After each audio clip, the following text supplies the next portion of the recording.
You mentioned that you have a little boy who's going to be 17 months when you deliver your new baby girl, and you're wondering how you can prepare him for it. You're doing well to think ahead. You said that you're only 27 weeks now, and there are things you can do in the coming weeks to help him feel better prepared. You are right. He's little, and you can't necessarily sit down and have a conversation with him and help him logically understand what's going to happen, but you can involve him in the preparations.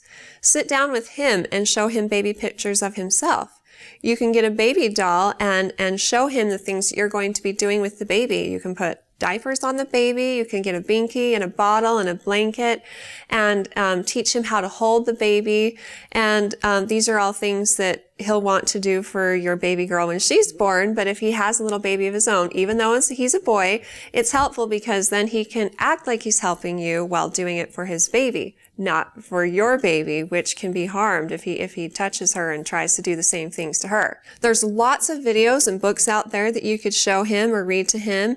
Involve him in planning, like when you're talking about what you're going to name her, talk to him about it, and you'll probably find that he has some suggestions that may stick forever because they're just funny, and you'll bring them up later. Take him to doctor's appointments with you and let him hear the baby's heartbeat. And when you go home, show him the baby's room and the baby's things. And when you're packing the diaper bag, he can help you put things in.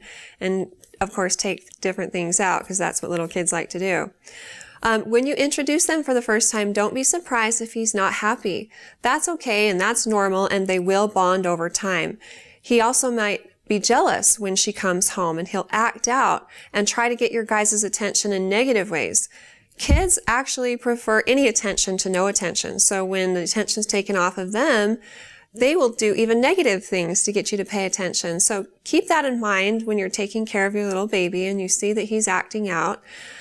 Make an effort to take special time, to set aside time each day just with him. I did this when we had our second and set the timer for 15 or 20 minutes, however long I felt like I had.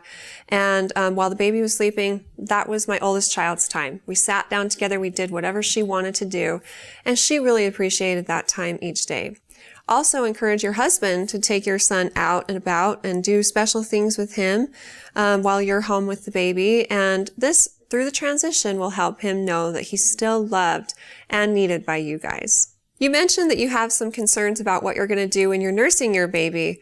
Now, it's going to be normal if your son sits on your lap and is curious and asks questions and wants to lift up the blanket and see what's going on. And in words that he can understand, explain to him what's going on. And if you breastfed him, you can tell him that too. And you might find it helpful if you take a couple of minutes before nursing your baby to prepare him.